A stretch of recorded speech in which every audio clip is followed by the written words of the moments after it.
Alright guys, it looks like an Egypt versus Kelp from Taz versus Crimson today. Will not be far away. Good luck, have fun fellas. Everything seems to be going smoothly so far.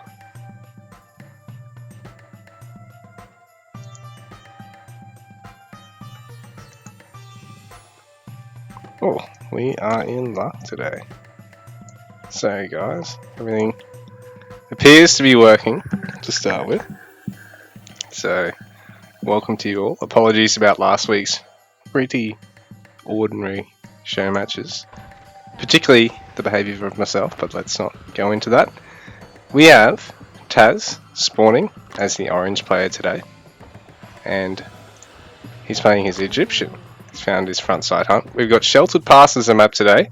We are playing competitive random, so there is 14 possible maps you can have with that. It's pretty great, really, having all the nice PvP maps, so you get quite a wide variety of map metas without necessarily having maps that are just outright funky, like dueling islands and stuff like that. Anyways, we got Crimson Cantab spawning as our player 2 today as his green Celts.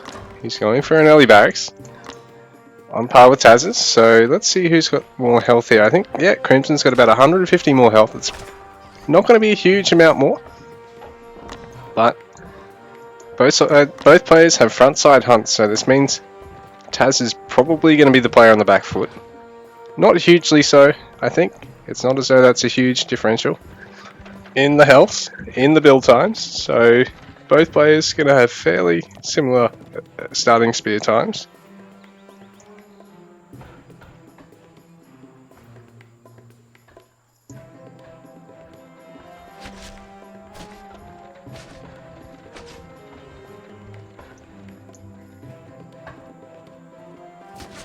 Taz is going to be a little bit slower on that second storehouse, having gone for an extra villager on the food.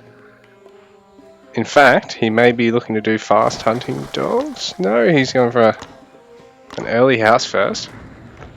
Not a bad choice, actually, considering Egyptian start with an extra population out in the field in their priestess of Ra. And I mean, he can go with hunting dogs storehouse, or storehouse hunting dogs, or skip hunting dogs here. And it really doesn't harm his play too much either way.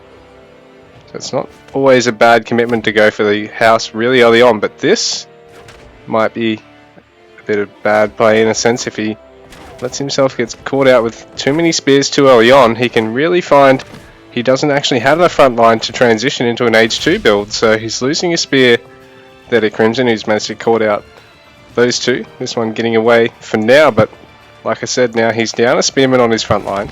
His scouts still out checking the field. No, his scout's coming back now, but Crimson's already got a bit of area out of his. The priestess is forced to be pulled off the town centre, which hurts the villager train time. And Taz actually a little slow on the villager retrain there. So right now, 13 Vil, so the scout taking a bit of a fight that he shouldn't, but right now Crimson's looking at other things, so he may lose this. Bill counts 14 to 13 at the moment, and Taz is a little bit slower on one of them too, so Crimson does come out slightly ahead. 3 pop up, 1 eco pop up so far. He's got a dangerous number of spears at the moment too.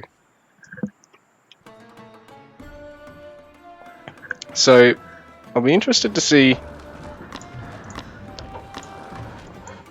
whether Taz tries to sneak out any camels and keep Crimson having to produce spearmen so he can go for a lot of axemen behind it, or whether Crimson is just going to be able to go with a massive long swordsman and try his luck trying to break Taz before the axeman champion kicks in, because axeman champion does leave the long swordsman at a bit of a disadvantage. They don't get that nice area damage splash that sort of makes up for the fact that the druids offer a damage boost that the priestess of Ra doesn't with the area healing. So suddenly it sort of makes things hard for the Celt in age 3, but right now Crimson's doing really nicely still in age 1. Taz is well down on score, Just trying to force out that second town centre while Crimson working towards a double racks into town centre base play here. Already got the wood he needs for his town centre. Just working on the stone. He could even go for a third barracks from this position, I think he's feeling. He just needs to be able to get the longsword count to deal with the axemen before they get too numerous, because I mean, if he could snipe individual axes, there's only 4 axes to 10 spearmen there, so if he's confident enough, he's even got another 3 spears there, if he's confident enough in microing down each of the individual axemen, he can actually trade at a counter's disadvantage with such a unit advantage. So that is always something to keep in mind, guys, because Crimson still in age 1 at this point, expanding onto another hunt. I don't know if he really knows where another one is beyond this, and he has hunting dogs behind this actually, so this is giving him a lot of value. He's banking a lot of wood, which is not ideal as the Celt. Really, you don't need a huge amount of wood in age 1. You don't have to spend 200 on the age up. This is big because Taz is really down to only 2 food gatherers at the moment. It's really going to hurt his eco, even if he's only on 1 racks and the TC. Taz does actually have the axeman count to really be able to deal with these spears now, I think. And he does have a second priestess there, so he can have one flip between the barracks and the town centre as he needs, and use the other one to actually keep the army healed up. And he is going to use this to get some more wood, so that's quite smart considering he's already got the villager train time reduction. Doesn't have the second TC on the way, so the wood is probably his imperative at this point. Villager counts, we've got 21 to 21, so even on that front, there's 3 barracks, Sacred Grove already coming out, Town Centre coming up, so Crimson, I mean, I sort of thought he might have had a little bit too much wood, but at the same time, I realise what he's going for. Now he's, really going to be able to ramp things up. I'm just worried, he does actually have the food in the bank at this stage. He can just go with mass spears with spear champ, and then a small number of longswordsmen. I mean, he's going to have 3 to 1 counter infantry production. If he gets spear champion, then gets in longswordsman, and gets a little bit more spearmen behind that just to snipe one of the TCs. He can overwhelm Taz, but at the same time, if Taz, I think he's going to get this TC up in time. If Taz defends this perfectly, he can survive this for sure. He actually still has that tech advantage out in the field, so there's only a handful of longswordsmen. There's 11 axemen there. But Crimson's going to test the waters a little bit first before he goes in. Try and snipe one of these houses. He knows Taz hasn't got a huge amount of eco behind this, so Taz is actually down by 2 villagers now. 26 to 24, and the house goes down. Crimson's going to sacrifice a couple of spears, get the house. Trading unevenly, but at the same time Taz is going to need to force out a house earlier than he'd like to. He's already housed again, so right now Taz has to lose units to build units, as well as build more houses. And Crimson is dangerously close. Dangerously close to that hunt for Taz. He's spotted it now, so this is going to really put the hurt on Taz again. Once again, down to minimal food gatherers back at home behind all this, so Taz, no hunting dogs, already has picker's gloves, and he's probably going to have to play really defensively with his food gatherers behind this. Bunch of druids coming in, so now the Celt is going to have nice healing to deal, well, to basically throw off the fact that the Egyptian has that early healing, and these guys actually give a nice damage boost. Where are they? Is there one out in the field yet? Not yet. So Taz going with these early farms. I'm not sure if I like this. At the same time, he may need to. He's probably best off actually parking most of his axemen here and gathering from the hunt as much as he can, getting hunting dogs as well, trying to get handsaw as early as possible, and just trying to play a defensive catch-up game. Although I do like the addition of the stables, because it means that Crimson is going to need to keep producing spearmen to deal with the camels, because the camels are definitely going to have the mobility to hit all of Crimson's expansions in his gathering at the moment. That's going to be cancelled from Taz. So Crimson slowing down Taz's military expansion behind this. It's a single slinger in the army. I suppose he's probably going to be useful trying to deal a little bit of damage to these druids, but at the same time, you need enough to deal the damage through a druid's healing, so you probably need 3 or 4. Otherwise, the druid's just going to keep getting topped up by another druid right next to him, healing him, and, you know, you're basically just going to lose that population.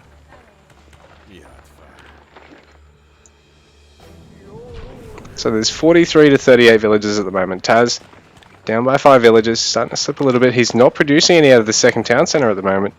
He is housed, so that's going to hurt his production. A bunch of them being thrown up now, only with a single villager on each. So in this situation, it's probably the only time where it is worthwhile to get more villagers on a single building, other than when you're throwing up a town centre or a market. Any other time, obviously, you know, spreading your villagers across the building, it's more effective than actually having them. I mean, more efficient, sorry, than actually having them or building the same building one at a time. But when you're housed, the imperative is to kickstart your production once again as immediately as you can to minimize the damage of being housed. So it's just something to keep in mind, guys. Rather than throwing up 3 houses with 1 villager, throw up 1 with 2, and then, yeah. Anyway, Crimson taking a nice big fight here, and right now he's up by about 30-40 pops, so Taz is forced to have to fight directly under this double town center stack. It's going to aid him in this position, but he needs to start microing things away. Pulling all those villagers out. He's not necessarily going to have enough to defend here. There's no camels out yet, so... Oh, there is... Oops. There is these axemen over here. And the barracks going down. But without any camels applying pressure on the Celt now, Crimson is just free to parade push across the map. GG is called.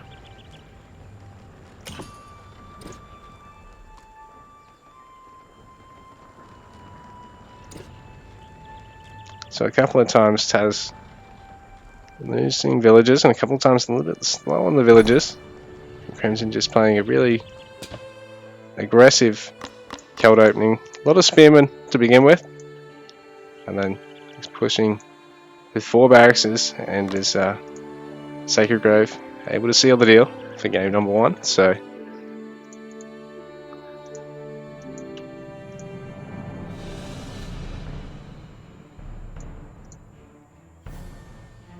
we'll go to the intermission.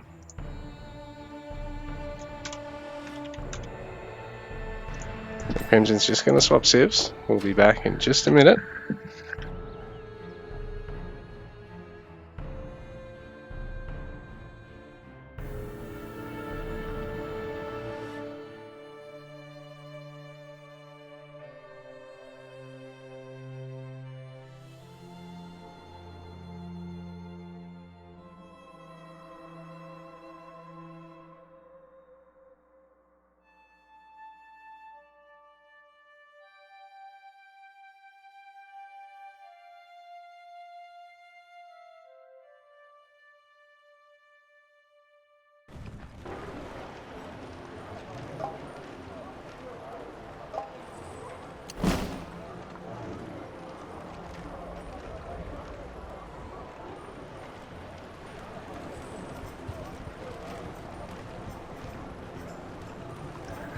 Oh, I like this. We're actually seeing 4 civs across 2 games. Because we've got Persia versus Celt now. Taz on his Persia. I mean, not Persia versus Celt. Persia versus Greek now. Taz on his Persia. And Crimson on his Greek. So we're going to take this one away.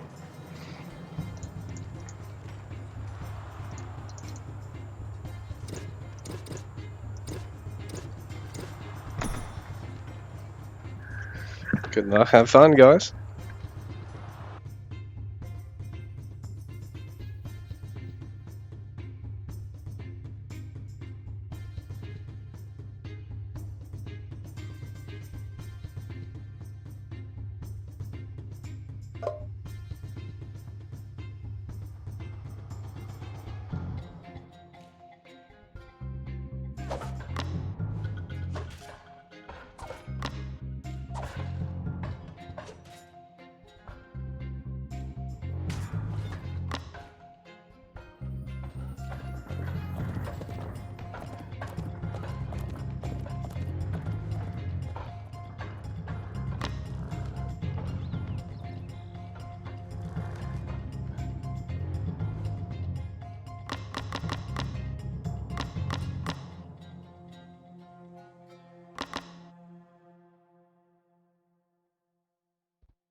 Oh, sorry guys, I've just realised I've been muted this whole time.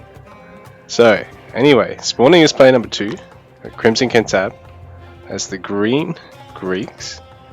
Already with a bit of a difference in his opening build to his opponent. We've got Taz spawning as the Orange Persian, and he's got a barracks already, the double storehouse of his opponent. So we'll see some early aggression possibilities here from Taz. We won't see here from Crimson, but at the same time, there's going to be a lot of economy in behind this. Oh, actually, I think Crimson's going to try and fit in the barracks. It's a bigger map, so he's going to have the room to actually go for a nice hunting dogs barracks build, I think. Taz actually is going to get Sparrow as quick as he can. Good idea too, considering he's committed to the barracks. Crimson gathering a lot of food. Already has a lot of wood in the bank actually, so maybe he's just going to go for a fast stage too.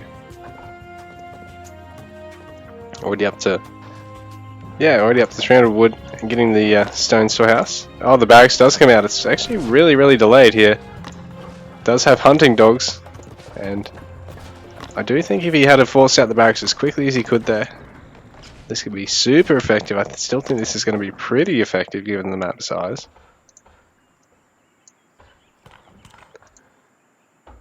I think he was probably just wondering whether or not he should go for the second town centre ASAP or just go for the barracks now. But then I think once he spotted the fact that Taz has gone up to 3 Sparrow, he's gone, alright, well, might as well. But in saying that, Taz has cut his Sparrow production because he wants to start catching up on economy now. Crimson's getting the H2 on the way.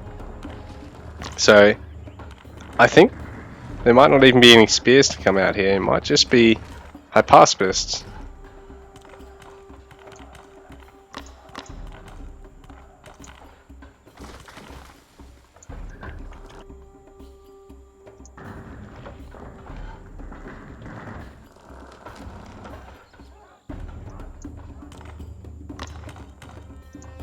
Taz now getting hunting dogs. So a little bit slower than his opponent, but he's still going to be able to make good use of the technology. There isn't a lot of hunts. Another 2 to the south of his base, 1 to the north, 1 up here, a bit closer over towards Crimson as well. And some more around the map over Crimson's side of the map, so not a bad map to get it. I mean, there's even the wolves, and there should be some boars somewhere. Surely there is, isn't there? I can't see any boars. The boars are too fierce. Run for the tower. So Crimson with the quicker town centre. Taz adding in the archery range, the armory. So Taz is going to actually have a big army advantage over Crimson, but at the same time Crimson is really forcing out the eco. Hands are a little bit slower than Taz though.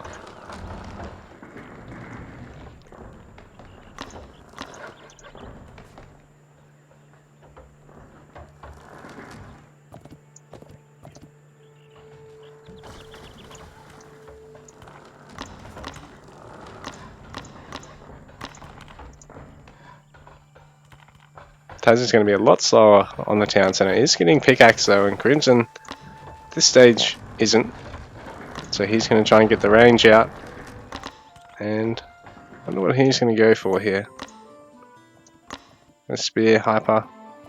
We're going to go for mix, just in case the Persian adds some fast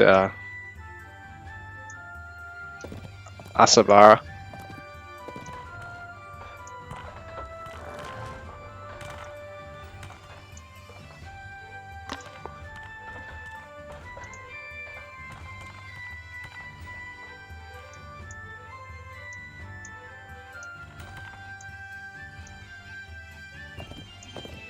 Taz needs to clear this eventually as well. Crimson's just going to check what Taz has got at this stage. Not seeing a second town centre just yet.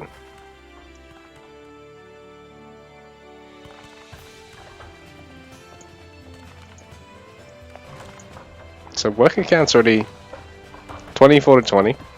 A 20% advantage in the economy underpinning these two players in favour of Crimson. Taz certainly has a bigger military at the moment, but less overall population still, so that's really a bit scary for him. He needs to get some value out of these guys, because Crimson, his army is nearly as big by now. And he actually does have a stables now advantage over Taz, so Taz's eco slipping a little bit with the fact that he's not playing as greedily as he could given the map size. Neither player's expanded, but this is a nice catch for him. He's denied an outpost, not all the wood of it, but some of it, and killed the scout, so Crimson no longer able to just get vision easily. He's going to have to sacrifice the Sarasophroi to do the same job and tie up another population.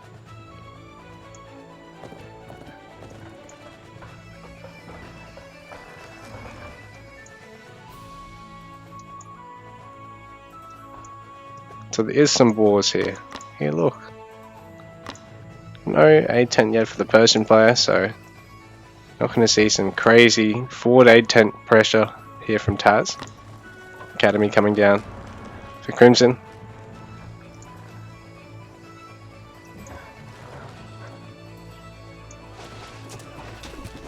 It's a really engage going on here, but Persian has no form of attacking the Toxotes, while at the same time the Bowmen are under constant threat of the Saris, so Taz is going to lose his starting force quite quickly. He's getting his second town centre behind this, so he's going to buy himself a bit of time out of this. Just kiting the Bowmen back. He's going to get Hypaspis here, I think, or he's going to try.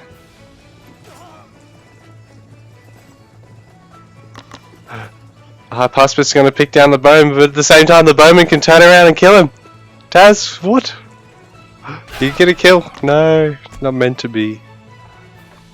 Just a little bit late. All I needed was one shot. And the Hypaspis got eaten by a wolf. Nah, AoEO is a lifestyle game. And the wolf eats you and you die. The Saris getting spotted by the scout, but the scout also being denied the opportunity to chip away at that storehouse for 45 minutes. But Taz is building up his force, getting his age 3 behind this. Just a bit of a commitment, I think. It's a lot of resources. It's 900 resources to be investing into, you know, you get a market, you could get stables, you get another barracks at this stage. And the Saris are going to be annoying for Taz to deal with without a stables, without a lot of spearmen. He's got some here, but they're being rallied around with the Bowmen. It's not slowing him down, but at the same time, Crimson knows Taz's whole army is here, and the spears are only just getting a couple of picks there.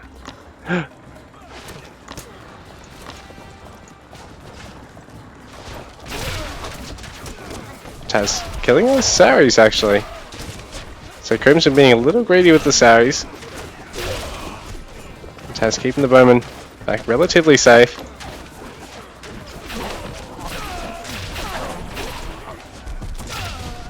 So Bowman trades pretty well for Taz, but at the same time there's just not really a lot of army here. Crimson has a lot of bank behind this. There's more Saris coming in, so the Bowmen, without a Asabara to keep them protected. Oh, here's one now.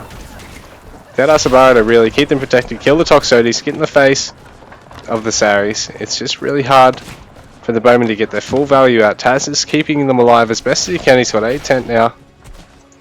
And Crimson is forced to flee back. A lot of low units for the Greek player. There's no healing for him.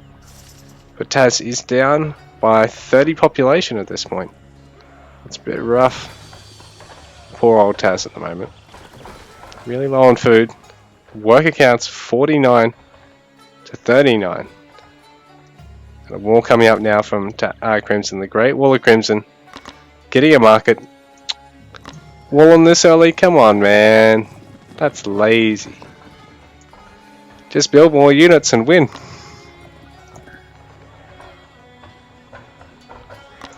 Nah, I don't know. I'm just overwalling. on post-walling. Armory coming out for Taz. He's got his Immortal Camp and he's got his Asabara access through his stables, but he's not got the food to keep all these buildings pumping out stuff. He doesn't have any farms. He's got these berries here and he's trying to gather from this hunt down here. Throwing down a market too, but all he's gathering from this hunt, these berries over here. So Taz has got quite a few food gatherers. He's got everything queued up at his town center, so he's got multiple villages queued up and nothing really queued up anywhere else, which is hurting his ability to get things out in the field at the moment. Crimson's going to have a much bigger army, and he does. There's no Asabara here, like I said, to focus down the Toxotes. There's not a huge number of spearmen to really be a threat to these Saris, so Crimson's going to be able to relish the chance here, take a fight, a bit of a unit and compositional advantage. Taz, careful not to overextend, but he's getting out the shots he can. And I do like the aid tent because it's getting him a lot of value. It's already definitely paid for itself. The village is preemptively pulled, so this is nice micro from Taz, but you just need something to actually try and save this market with. He's got the third town center down, so Crimson stuck in H2. Already has the market producing a lot of caravans, so Crimson's eco in a wonderful shape. 69 to 53 is the villager count. The Saris getting more and more value out. They've come back, they've caught the villagers. Taz tried to quite weirdly actually get the boars and not have to worry about cleaning up this, and it hasn't paid off for him. So right now, things looking really, really rough for our Persian player. The Greek player in the driver's seat, getting out some upgrades. He might even want to throw down a second armory when he ages up now, because he's going to have the resources and the ability to just take his foot off the accelerator with the units and invest in armory upgrades as much as possible. And even, you know, get both Agoge Discipline and Ashlar Masonry. Two very good techs for the Greek, so you get increased health on all your buildings and you get increased train time for all your military units, so really, really fundamental Greek techs for late game play. So if you can, you know, invest in those as soon as you age, along with your armory upgrades. Get a second armory by now. You don't necessarily have to open double armory every single game, but you should probably add it in as you're aging to age 3. I think just because now you've got access to another 4 upgrades all at once, so it sort of makes sense.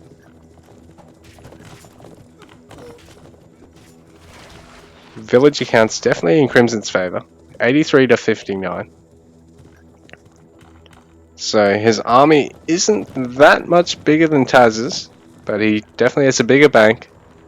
He's maxed out in terms of his total population. He's going to keep gathering fast behind all this, so unless Taz can break through all this, and as much as I hate these walls, they're going to be really useful. Taz isn't going to be able to make instant use of mounted archers or Asabara, and he doesn't have a lot of production facilities. He needs to add a lot right now, because Crimson Cantab's slowly been adding them as the course of this game has gone on. So it's going to be hard for Taz to deal with. Big Sari ball. I haven't got champion yet, but at the same time, as long as they outnumber the mounted archers, there's not a lot Taz can really do about this, because they're going to be really fast. There's a couple of Prodromos mixed in, so the handful of Asabara that might come out now, I'm not really going to enjoy greeting them. So market being attempted here from Taz, but it's in a terrible spot for him strategically. There's a wall here, and it's not his, it's his opponent's. The army of Taz trying to follow up on this, but I don't know if they're going to be able to defend this. Crimson sniping a house, getting a couple of villager kills, and in this position Taz can't afford to lose any more of his eco. He's already down by about 25 villages. 71 to 95 stands the village difference. And Crimson's just going to try and get some good run-bys out. Taz isn't going to be in the greatest spot to be able to deal with it because while this is going on, Crimson's hitting these gold villages down here. Crimson's trying to send the mounted archers up to deal with the Saris. And there's more down here at the bottom that are tying up the Immortals, so Taz losing a lot of villages. 65 villages to 95 now. Again, the army size difference isn't very big, but the worker count difference is huge. Taz out of food at the moment, spending a lot on upgrades, doesn't have a huge number of villages in the queue. Is gonna get wiped out on the front side of his base here. He's gonna clean up these Saris over here, but maybe a bit too little too late in a sense, because there's more ripping in between the two town centers, and they are tanky enough and quick enough to be able to just do a bit more hit and run damage as long as they focus down these villages. But the A10 is going to keep all these villages alive for the most part. 66 to 98 village count. And age 4 coming out for Crimson.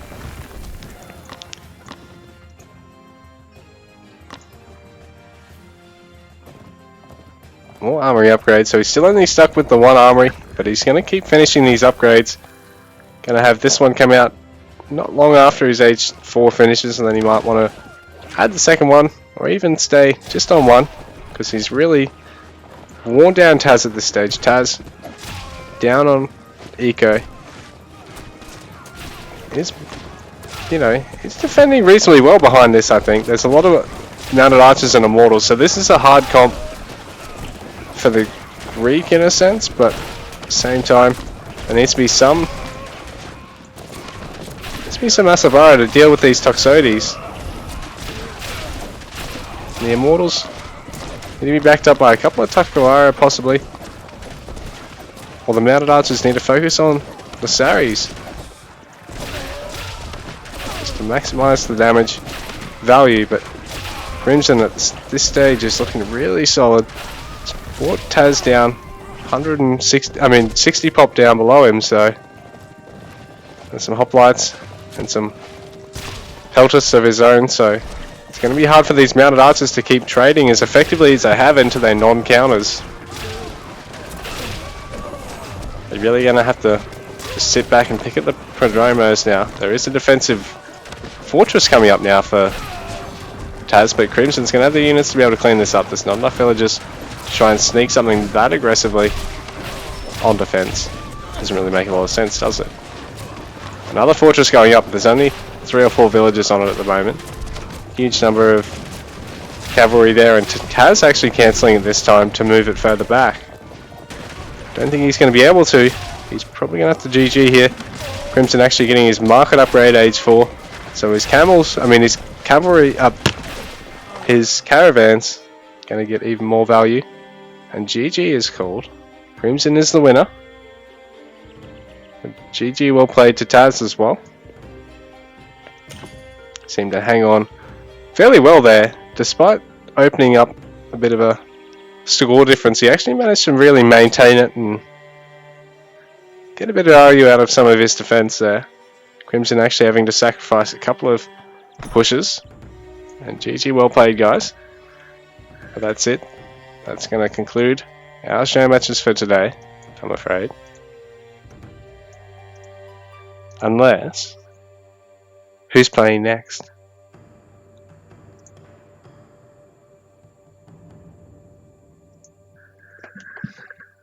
We'll see who's around, but we didn't schedule anything, and we've got to have something sorted soon, so bear with me, guys.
Alright guys, apologies about the big delay. This one's actually on me, not the game, so I apologise. We're back. We got Grungy versus Crimson Cantab, and I'm pleased to report we're 2 from 2 to the day. It's actually started first time round. We're actually 3 from 3 so far. So, we've got my favourite map, Mountain Crossing. And so we got an Egypt mirror between the players. These are always an interesting one. I had a 50-minute one versus Vahuva myself not too long ago, which I lost, unfortunately, but God, it was fun to play. And interestingly enough, you will see quite a mix of units in the EVE, even though on the bigger maps you tend to see a lot of camel play early. If it does go on to be a longer game, it definitely opens up to being a lot more mixed compositionally though, I think. So, right now, got Grungy checking his waterline out, and he's got this fairly hard to defend choke over here. And Crimson, well, he's managed to put his dock sort of in the middle to be able to catch anything except a villager that might sneak down to here. This is doable though, you can definitely get a villager all the way around here. We've seen Carnage do it to Rayhani in the last tournament, in the last top level tournament. So it was pretty exciting watching that happen. I have to check that one out. A single villager of Carnages did sneak all the way around here. Only for a second showed up. Rayhani missed it. Dock went down, double warship, and Rayhani lost his water. So it is possible when you do have a yucky waterline like this, where you've got the much easier part for it to happen, you can still get away with it doing it to your opponent.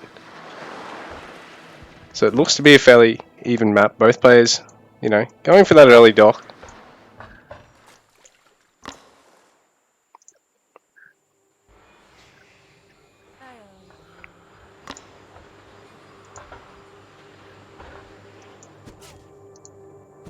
Ooh. So Crimson trying to go for something a little bit dirty, I think. Oh, actually no, I think he might have just been going for the center water. But it is possible he was trying to actually sneak round to this side, but it would have been... Yeah, no, it was definitely going for the water.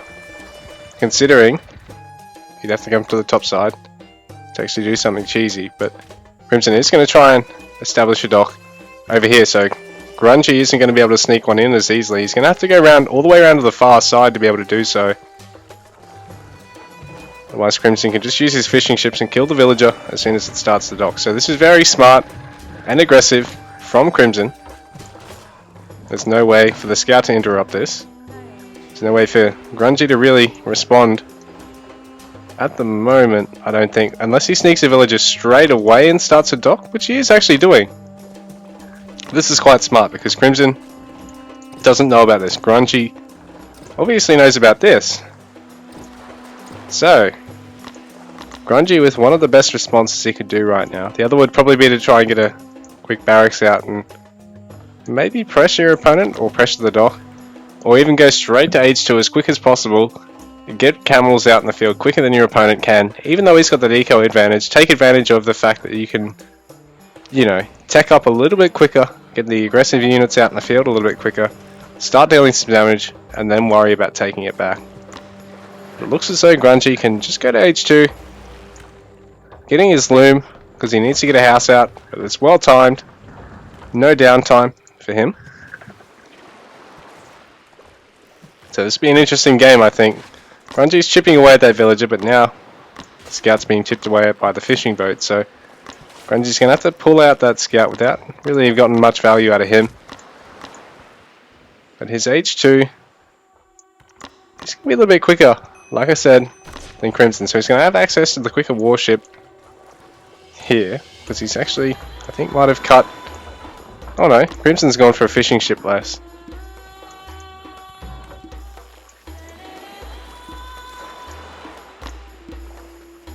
Grungy's got the H2, doesn't have the wood for the warship yet. He's got a little bit too much gold, but at the same time, means he's, considering the number of workers he's got on wood, he'll be able to cram up a second warship as soon as the first pops, as well as work towards his town centre. Crimson only just finishing his H2 now. And he is spotting this, but Grungy I think he's going to be wanting to try and force out. Ooh, he's going for pickaxe and chisel, so that's going to cost him 125 wood. He could have used to force out the trireme as quickly as possible. Crimson has H2 and has forced out the trireme now already. So his is actually going to be quicker, even though Grungy had the opportunity there with the quicker H2. So it's going to be a bit rough for him. Crimson, a lot of wood, a lot of food in the bank too. He's already gathered a lot out of that center pond. He's got 2 fishing ships there and 1 back at home, compared to Grungy, 3 back at home.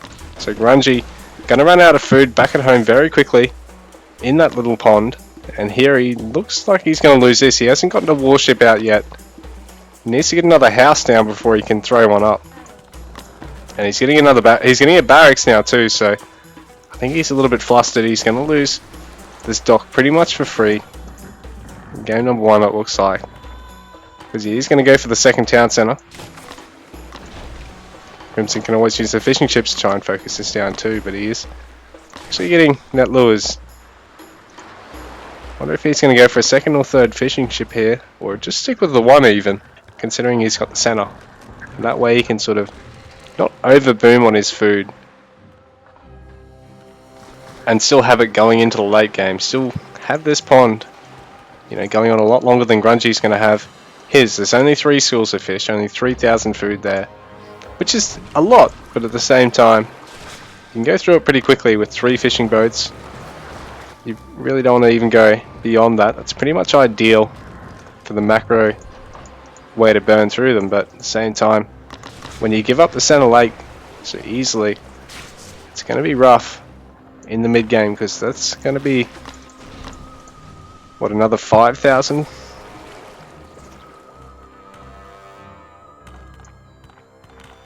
So this one's worth 1 2/3 of one of these at the end of the day. And Crimson establishing a bit of map vision there. That's pretty nice.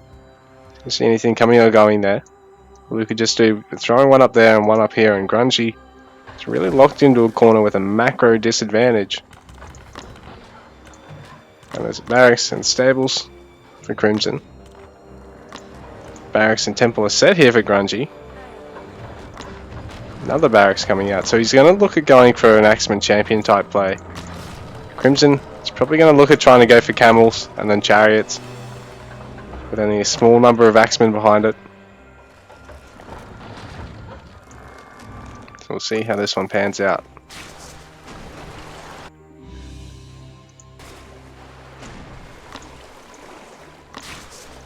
This is good. No overcommitment on the triremes by Crimson, just a single one to harass this till it inevitably dies,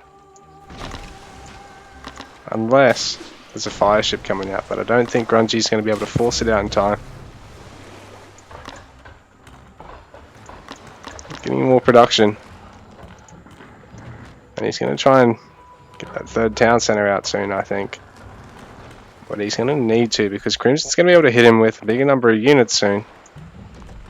Population wise, you got 37 eco units, and 11 pop difference overall. Well, that warship's going to tie up a little bit.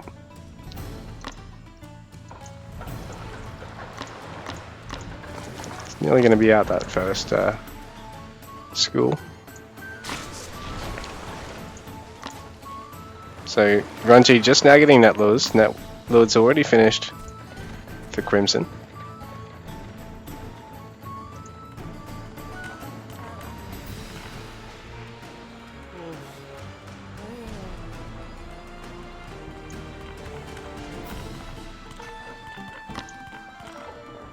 So more barracks is here for Grungy. He hasn't got his stables yet. He's just going to go for Axeman champions in production. Crimson's already got a good number of camels, and he's going to have a good number of his own Axemen behind this. A bit of a pullback there from Grungy. 13 villages interrupted, and this barracks may get sniped here. There's no spearmen out here for Grungy, there's only Axemen. And until that champion actually finishes, they're not going to trade terribly well against these camels. We're going to get some more villager kills behind this. So this is great for Crimson. He's really going to win a war of attrition this way.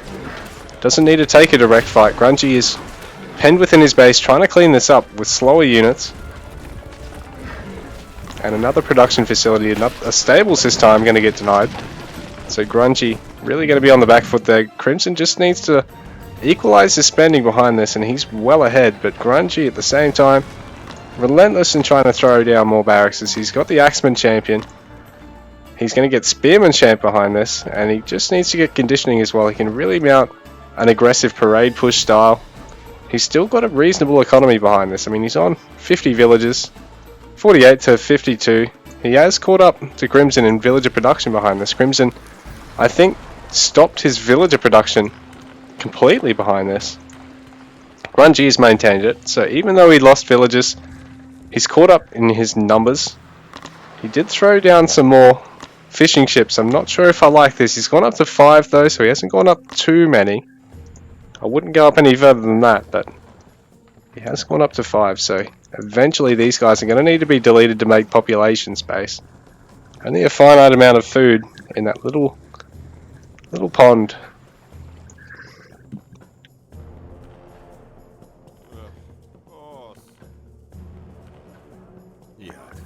So third town centre going up for Crimson. He's getting a bunch of eco techs as well. Conditioning now coming out for Grungy, so a little bit slow on that one. This Fortress of Crimson's, it's probably going to get denied here. I think he's not going to have enough to take this fight, considering there is a lot of champion axemen. There's 40 there, and there's only 15 camels. A bunch of axemen that aren't champion here for Crimson, so he needs to get more units bunched up behind this. Grungy at the same time just needs to keep mounting this push, but at the same time maybe look at working in something to deal with these chariots and camels that are going to come out. He's getting the spears, so they're going to be enough to deal with the camels, but at the same time the chariots are going to be a big threat to both the axemen and the spears. They can just sit at the back line, chipping away. They can just kite them all day, so you need to really get a good surround. You need to get, ideally, probably camels with Grungy set up here. Just a handful of camels, because he's otherwise going to need to walk straight on top like that. Although that is a good catch for him. Crimson getting caught out.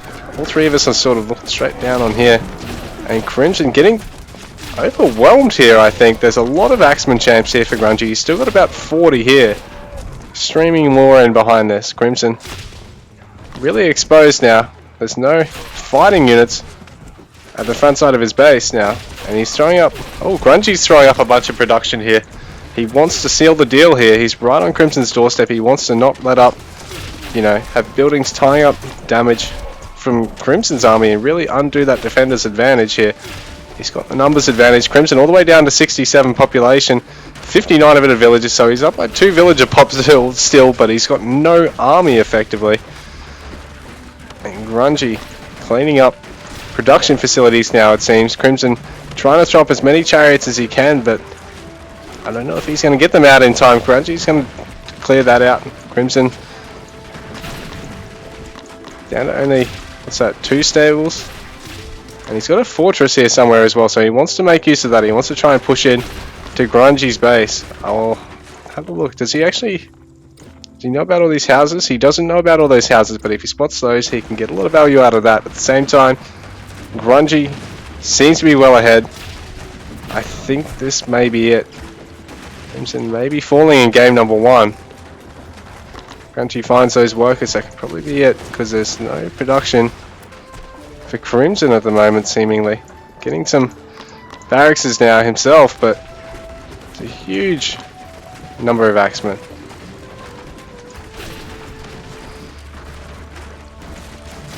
Crimson's still bouncing back in terms of population, but don't know if it's going to be enough. He's still ahead by 2 workers. He's managing to produce workers behind this, but he's not gathering as effectively as he could be, and he's lost a lot of production facilities.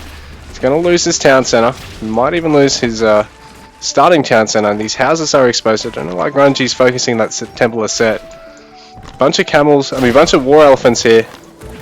Putting a bit of pressure on Grungy.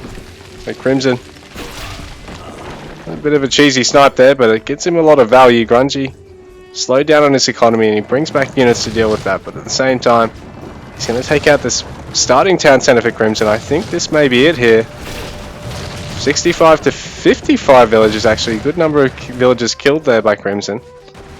Grungy definitely really pushing him into the corner now. He's going to spot this though, and this is terrible for Grungy.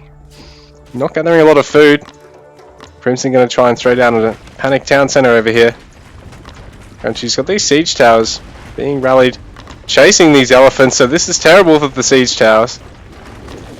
These elephants are going to get a lot of value out of that. A couple of free hits. Siege towers are going to go down. And a lot of the infantry too. The elephants are going to try and back out, eventually going to get killed.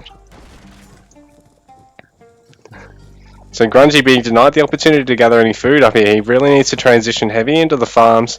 Deleted his fishing ships now because he's not getting any value out of those. And he's got a wonderful snipe here of Crimson's base, but at the same time Crimson's really managed to push out here continually, so Grungy still up in terms of army. Crimson's still equal in terms of score, but he needs to get his eco right, needs to get things spent, needs to get more houses out, because Grungy right now is going to clean up all those too, so Crimson's throwing down as quick as he can.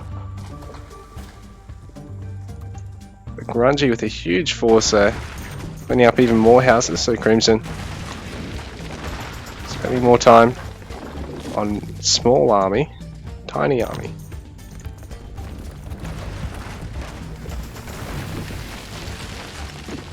Grungy sending some units down here. He wants to try and clean this up actually, because if he can cripple this, Crimson's not going to have a huge food eco anymore. Same time, he's got the units here to really keep Crimson at bay. Much bigger army. He's really only... Oh, he's getting caught out here, so Grungy, once again, is going to struggle with his own food eco, because he's really cut off from this topside food, now that Crimson's caught all that out. So good use of that watch post. At the same time, Grungy continuing to snipe more and more houses, so he's still well ahead in terms of population. A lot of slingers here, and I don't know how they're going to fare. I mean, they do get the range advantage over the war elephants, but they're still only a small unit with not a lot of health, so they can get killed by area damage quite quickly. But Grungy says, bugger it, I'm going to go for it. I've got the army size. I want to be able to pick down the chariots before they get too numerous. Got a siege tower here as well. Workers of Crimson trying to clean up that siege tower, so really nice use of them by him. He might even get this, considering the slingers are trying to take this fight. A garrison around the other side to try and repair the fortress, but it's not going to be enough here, I think. Grungy's probably going to have the army to clean this up.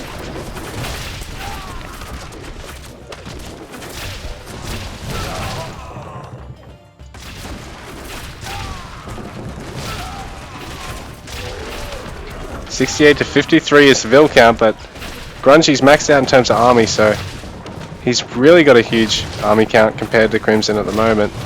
The water's running out here. Both the docks have been sniped, so Crimson has a huge number of gatherers down here though. Grungy needs to respond to that, but at the same time he's once again pushed Crimson back. Very little of a conventional base here of Crimson. All these units really could come down here and clean this up, and Crimson would be well and truly done for, I think. GG, Crimson taps out. Grungy takes number one. Game number one.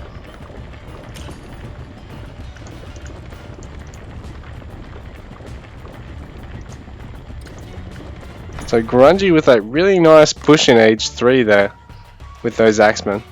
Overwhelming Crimson in the mirror. Wonderful stuff.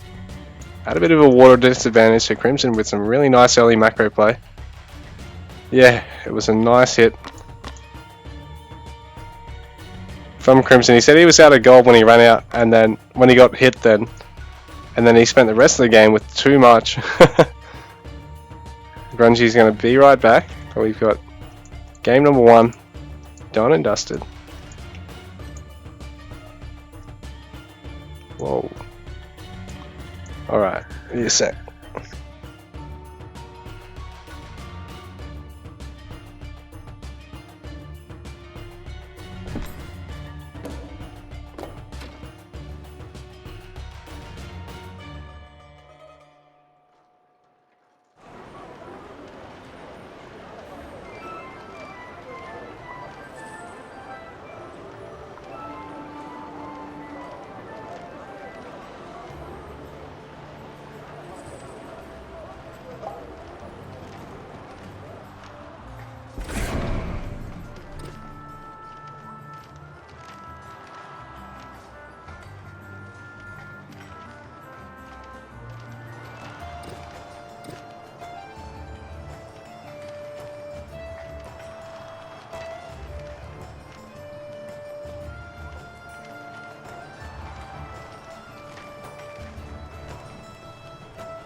Alright guys, so Grungy has taken the lead so far in this best of 3 between him and Crimson Cantab. So he's picked Babylonian in his game too, his strong civ.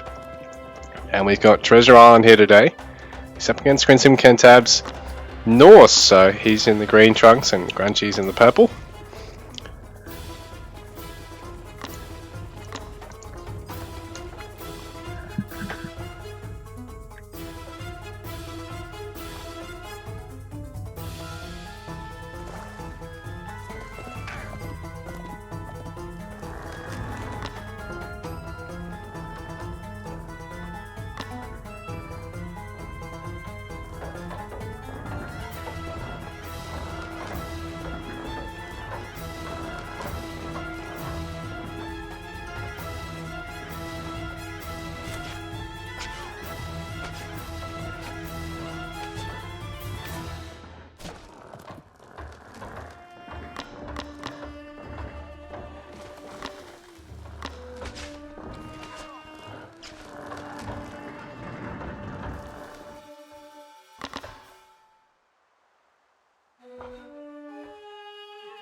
So neither player as of yet has gone for a dock.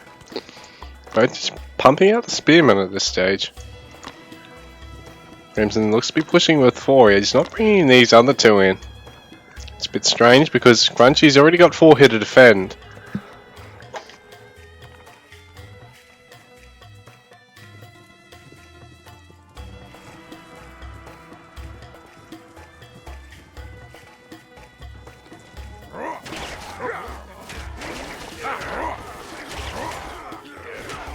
So we'll see who comes out better off here.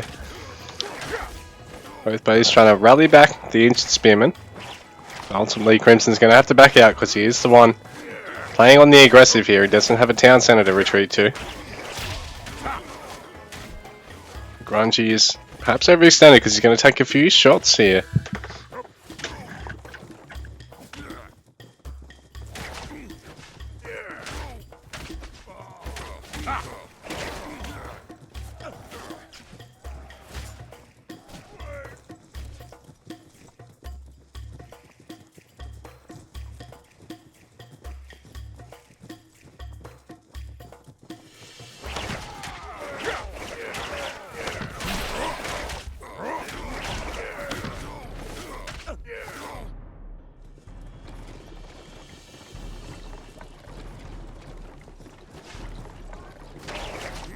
So Grungy's age 2 has kicked in. Crimson's still stuck in age 1, but he's pushed Grungy back off the hunt onto the berries and taken a dock in the meantime behind all this. So Grungy's doing what he can to defend.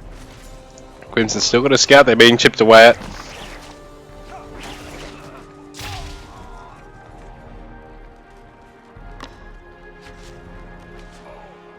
And the single spear is going to run in and get killed for free as well. So Grungy's going to clean those up for free. Bunch of eco techs queued up behind this, but he's got his picker's gloves queued up at the same ox cart as his pickaxe was then, and he really could have had them split. Probably could have had both finished by now.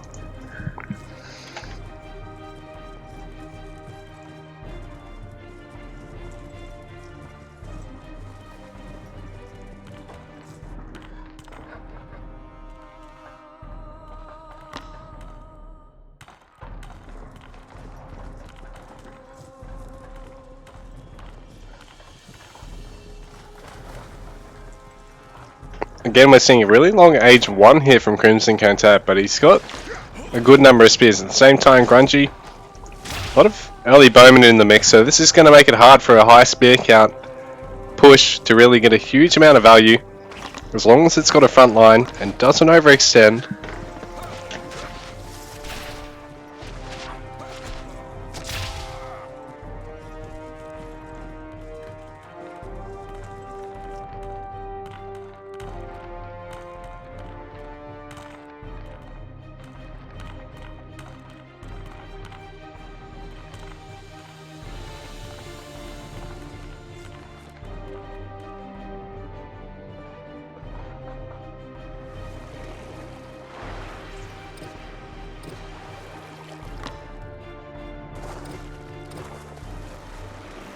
So Grungy does know he doesn't have the water, and he needs to make a decision to get on it or deal with it soon.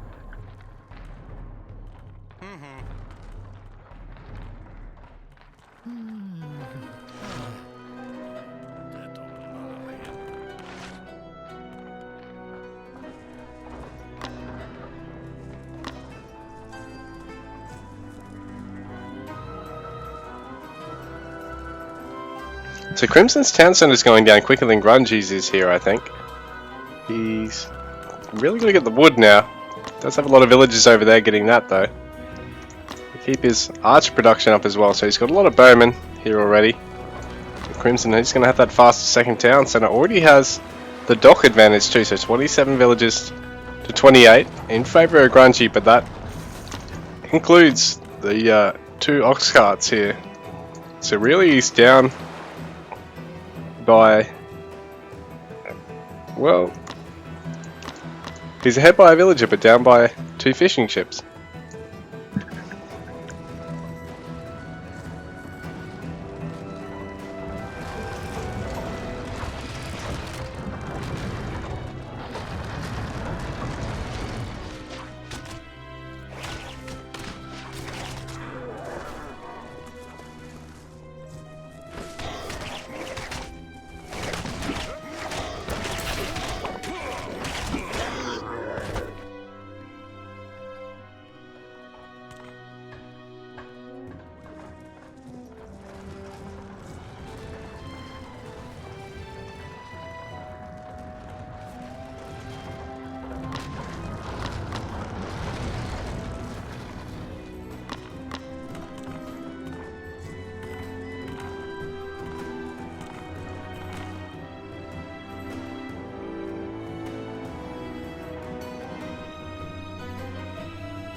Fairly menacing bowman count here for Grungy, but at the same time Crimson going up to 2 stables already, so he's going to have a pretty good raider count. 3rd stable's being thrown in, so he's already 2 production facilities, 1 production facility advantage over his opponent once those finish off for Grungy.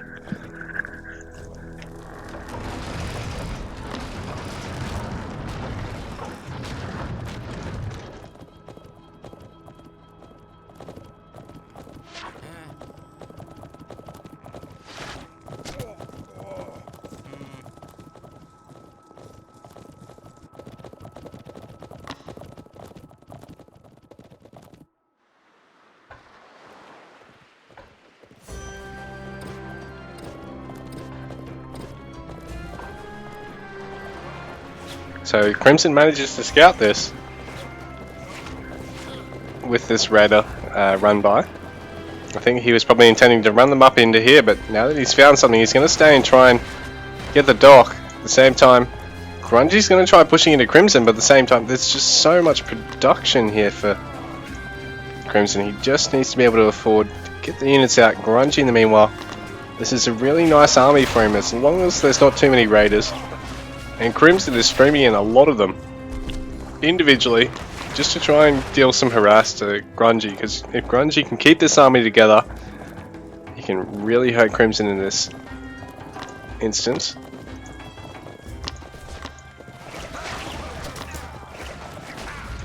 And the dock is saved. The raiders retreating to try and clean this up. The dock left alive, but at the same time Grungy, his time is short, he needs to make this work. The Norse army is kiting him back really well here. It's awkwardly caught between the Norse production facilities. The Raiders are going to have a clear path onto the Bowman. So Grungy with a nice attack here. Crimson is down in terms of population at the moment. By about 15. So Grungy's huge Bowman count. Too many Raiders perhaps by Crimson, and he didn't end up sniping the dock. So Grungy hasn't even committed anything to the water just yet either. And he's going to go for a fairly aggressive barracks here. He wants to cut down on all that travel time with his units, maintain the pressure. And he's getting a barracks as well, so he needs something to clean up these Raiders, and that's perfect for him. He's going to get more spearmen behind this. He's getting his lancers in here now. He hasn't had a lot of lancers in his army so far, and having them in here will mean he can clean up the throwing axemen as well. But Crimson trying to hold on. He's still got the water advantage over his opponent. He's 4 villages ahead, but at the same time, he has no army. He's throwing up more production facilities. Grungy has perhaps sealed this one quite quickly. But Crimson still ahead on the score here. If he can max out an army behind this and get just enough towers to hold on without losing out the town centre, he might be in a position to turn this round, considering he's still got that water. Grungy is only just now going to commit to the biremes, but I don't know if Crimson's going to be able to respond to this. He does have plenty of gold, but he doesn't have a lot of food at the moment. There's unfinished barracks here, unfinished buildings. When you're already in a tight spot like this, it's really going to be a killer. He's managing to send some villagers in to fix that up, but he's still down by about 35 population. Range being thrown up now for Grungy, so these forward buildings are going to make it hard, because if Crimson can't break the army, he's eventually just going to get snowballed here. Does have a lot of raiders here, and they try and get through onto the Bowman, but perhaps they could have gone with another attack there. But Grungy now is going to clean up the water here from Crimson, so not finishing off that dock is really going to be killer there for Crimson. Grungy's going to be able to get fishing ships behind this as well, and he's killed a lot of the production here for Crimson. He's looking really scary at the moment. Crimson down by about 30 population. These workers just idle here, but it's a little bit inconsequential. Lancer's going to come up. Oh, we're going to find this little hunt storehouse here for Crimson, so that little opportunity for food as well is no more. Crimson's forced to have to get as many farms as possible here. Grungy playing everything right, but that's a huge number of raiders. But he also has a good number of lances and spears to deal with that. As long as the Bowman just focus on the throwing axeman, he can make it through this, I think. He's still down on score, so Crimson is economically playing this very well. He's up by 2 villages still. Still seems to have more in the bank than his opponent, but Grungy has more on the field, and that's more important. So Grungy's really cleaned that up that army there, and he's solidified this water. He's still got some units down there which he could send up and harass here with, but Crimson has a defensive tower. Sorry, you weren't supposed to hear that. I burped. Anyway, Grungy once again still up by about 45 pop now, so that lead continues to ever grow. He's only just 1 pop ahead of Crimson on the economy numbers. Only has a couple of fishing ships out now, but now I think the damage is done. He's starting to tip ahead in score. Crimson still staying at about 35 vils, 35 pop down on his opponent. These defensive towers are going to be enough for now, but there's not a lot of production behind this. Grungy is continuing to stream in units, getting an age 3 behind this, getting more fishing ships, and an aggressive dock, making it hard for Crimson to ever get back on the water here. He needs to maintain his food eco behind this, Grungy, but so does Crimson. And as long as not too much goes down here for Grungy, he might be able to push here, but still got some units sitting out at the moment. Crimson holds on for now. He's got 4 towers. Really nicely done here with this little defensive corridor. It's been impossible for Grungy to actually push any further than that. You shall not pass. But right now Crimson's still down by 20 pop.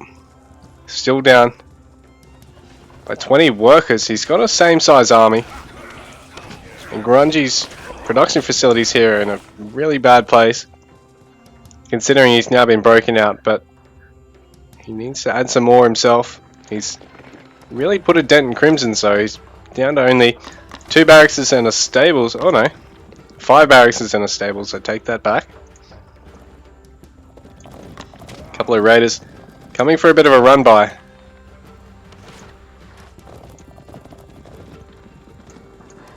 There's a lot of bowmen here. There's also a few spears here, so Crimson's not going to want to take this encounter head on. He's going to try and hit this at an angle. Some spears going in onto the throwing axeman. And Grungy, bit of a misplay there with the micro, but Crimson doesn't have quite enough to really take advantage of it. Grungy up to 145 pop, starting out a siege workshop, adding some more stables so he can deal with these with these raiders. Has he got Lancer champ yet? No, not yet, but he was going to probably add it soon. Crimson, oh, he's missed this, and because there's no storehouse for Babylonian, Crimson's not going to react to that. He's only going to take this one out down here, but Grungy's probably going to be expecting it. Oh, that distance gathering is going to hurt Grungy. That's really going to slow him down economically. Every second there is basically a resource that could have been gathered instead. Crimson with a well-timed raid. He's going to interrupt the armory here from Grungy, force the units all back here to be rallied down here to have to deal with this, but Grungy at the same time going to push into Crimson. He's got a 55 population advantage at the moment. Things are looking really swell for him. Crimson having to back off. Grungy now free to just parade push everything all the way across the map, and he's got more on his opponent's doorstep than Crimson has to defend, so this is looking wonderful for Grungy. Crimson looking behind on score for the first, dangerously behind on score for the first time this game. But I think, the scoreboard's been a bit misleading. Grungy's really been in the driver's seat most of the game. This game, he's broken Crimson's front line once again. He's going to try and push through and hit the villages if he can, but there is a lot of defenses there. Grungy is perhaps best off coming up here, because if he can interrupt that second town centre farming for Crimson, it's probably going to be all over.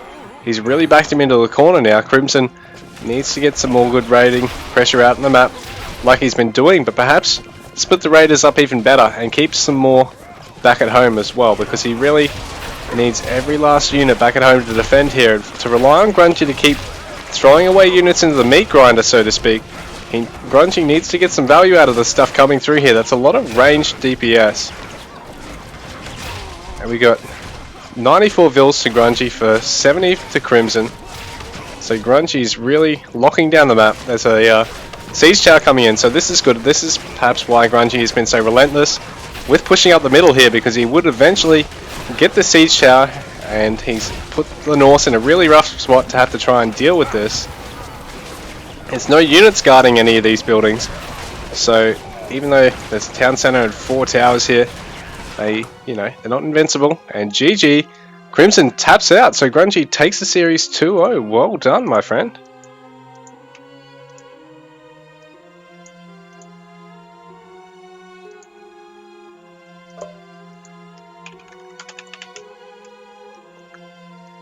GG. So some really nice aggression there from both players. Crimson with a bit of a misplay, not taking that dock out, and Grungy with a nice bowman ball, a good number of spearmen to back it up, and really able to put himself in a position where he could just lock down map control with the game. GG, well played, guys. Thank you for playing, and thank you for watching.